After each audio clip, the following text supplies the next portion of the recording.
Hola a todas y todos. En esta exposición presentaremos una proyección de los efectos de la ejecución del modelo de ordenación forestal que se está implementando en el Acuerdo de Producción Limpia, APL, de bosques mediterráneos de la quinta región. El objetivo es analizar el cambio que tendría uno de los predios del proyecto, que se llama Santa Luisa del Tránsito, si se aplicara el modelo de ordenación durante 30 años. Para ello se proyectó tanto la dinámica del bosque sin manejo como la dinámica del bosque bajo ordenación forestal durante 3 décadas. El predio está ubicado en la comuna de Casablanca, posee una superficie de 909 hectáreas, cuenta con un plan de ordenación forestal desde el año 2018 y lleva ya 3 años de ejecución. En la exposición de Juan José Donoso y también en la de Cruz Rivera y Bustos se presentan en detalle la construcción de este modelo de ordenación, pero en resumen las acciones de este plan fueron: las áreas con bosque, cuya cobertura es mayor al 50%, se les aplica resalveo. Las áreas con menor cobertura, es decir, menor al 50%, se recuperan con plantación de especies nativas o con enriquecimiento. Y las áreas que ya cuentan con plantaciones de quillay de diferentes edades, que plantó el propietario por cuenta propia, se van a ir incorporando al bosque.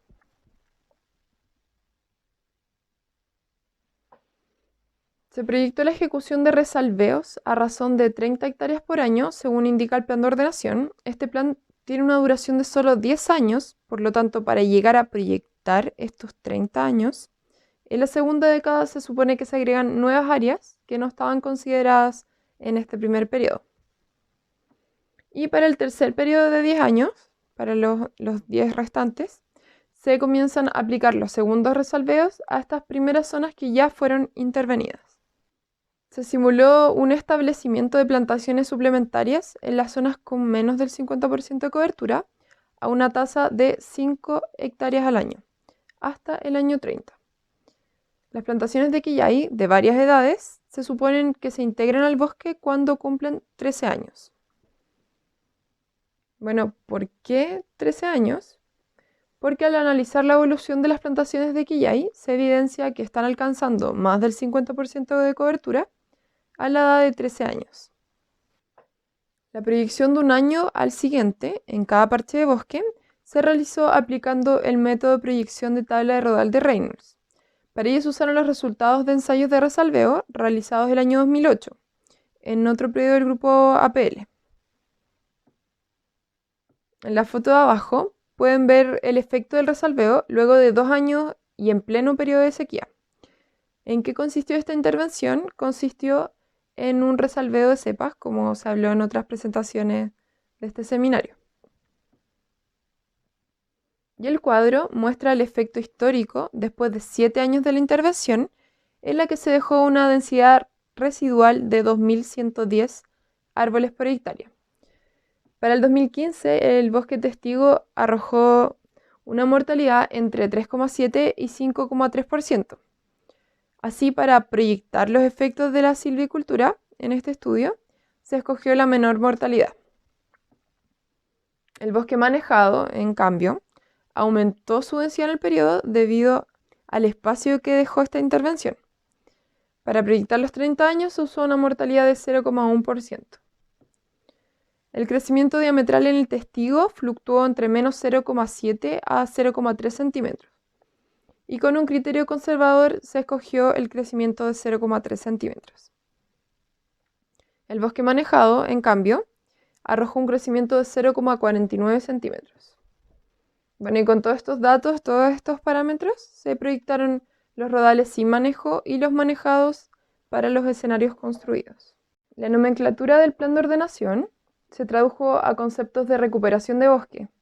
Los bosques con más del 50% de cobertura fueron considerados bosques propiamente tal, y aquellos con menos del 50% se consideraron matriz variable, es decir, constituyen un área potencial de recuperación de bosque, pero no lo son.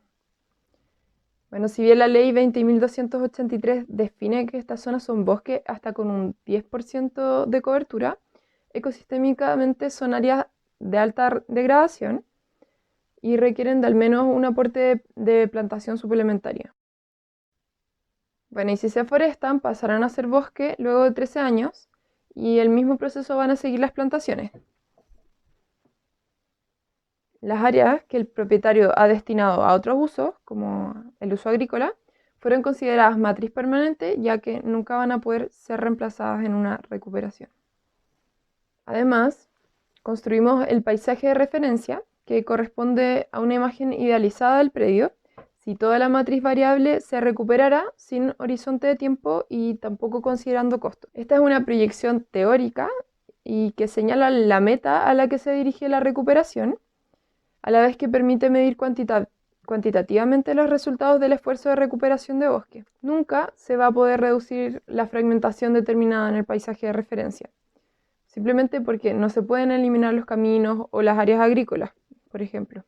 Y el paisaje de referencia establece los valores basales o límite que pueden alcanzar los indicadores de degradación, como son el efecto borde, la fragmentación o la superficie total de bosque posible.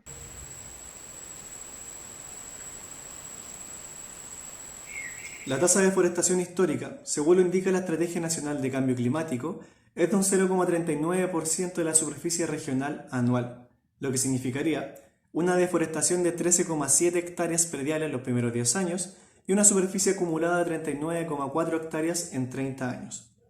Para localizar esta deforestación en el predio, se usó un modelo que asigna la probabilidad de deforestación según la relación de variables geográficas. Se consideraron tres variables. Primero, parches con menor tamaño tendrán mayores probabilidades de ser deforestados. Segundo, áreas cercanas a caminos tendrán mayor riesgo de deforestación. Y tercero, bosques cercanos a la matriz o áreas sin bosque, agrícolas o caminos tendrán más riesgo de ser deforestados. En esta lámina se puede apreciar cómo afecta la variable tamaño a la probabilidad de deforestación. Por otro lado, para separar bosques cercanos y lejanos a la matriz, los parches fueron divididos en franjas de 25 metros desde sus bordes. Así las áreas centrales, que tornan a ser más claras, representan aquellas zonas de bosque con menor riesgo. Con el mismo procedimiento, se dividieron los parches respecto a la cercanía a caminos. Las tres variables se intersectaron y redimensionaron en una grilla, en que cada cuadrado tuvo 0,89 hectáreas de superficie. Luego, la deforestación de cada periodo se consiguió sumando un número de cuadros cuya suma alcance la superficie por deforestar. Para el primer periodo, por ejemplo, la suma de 1160 cuadros permitió localizar las 13,7 hectáreas por deforestar. En el caso del bosque con ordenación forestal, los supuestos aplicados fueron: se detiene la deforestación, se foresta una tasa de 5 hectáreas anuales tratando de unir parches de bosque, las áreas forestadas pasan a ser bosque después de 13 años y no hay regeneración del bosque degradado. Los escenarios construidos fueron comparados a través de las siguientes variables. La primera es el efecto borde, entendiendo que mientras más bosque está sin efecto borde, mayor es su resiliencia.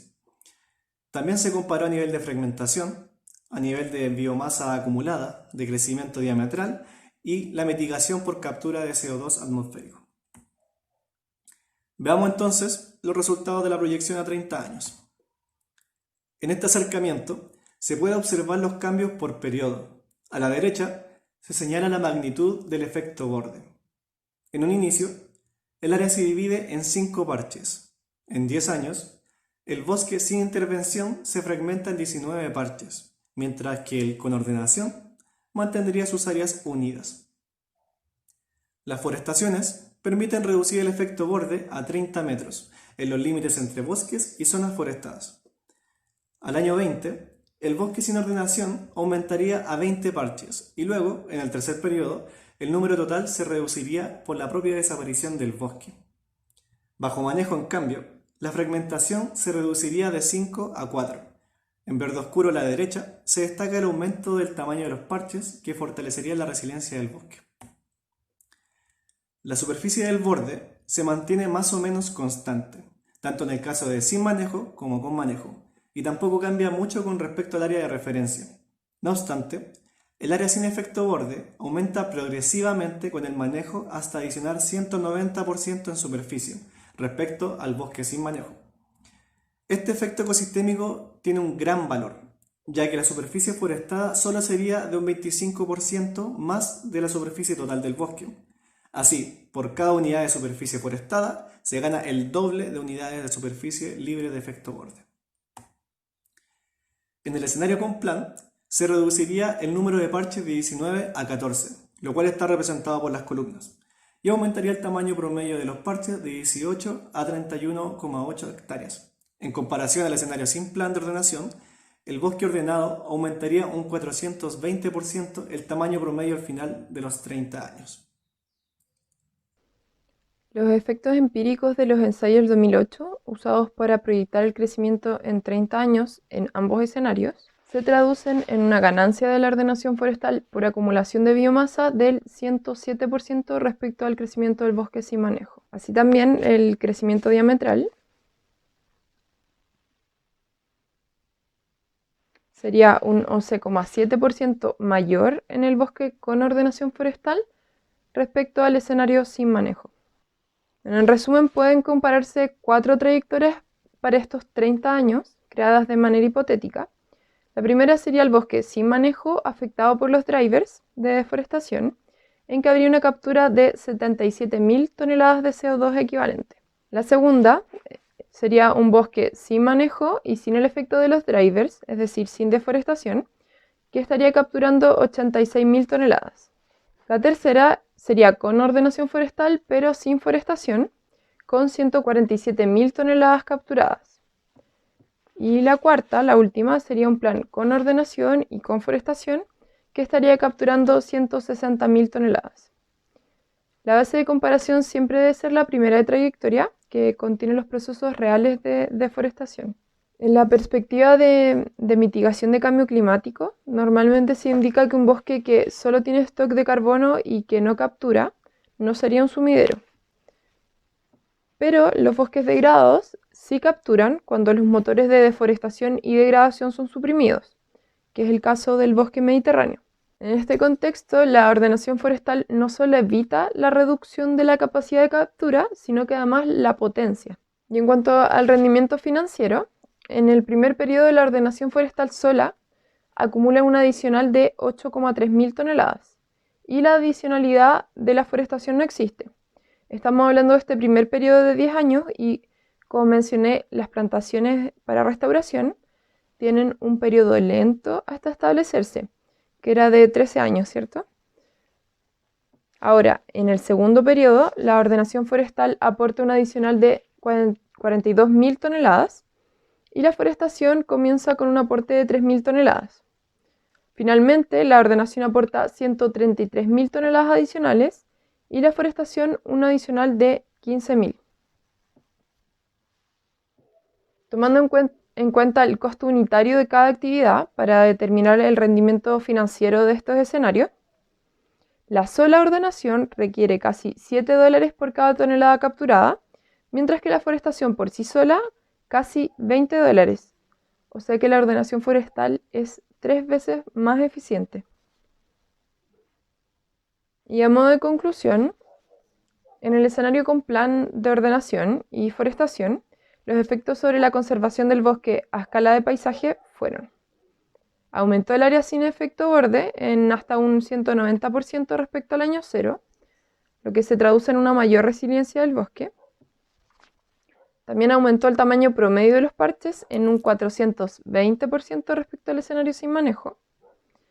Y los efectos sobre la fragmentación y el efecto borde son mayores si los comparamos con la superficie forestada, que solo fue un 25% más que la superficie original.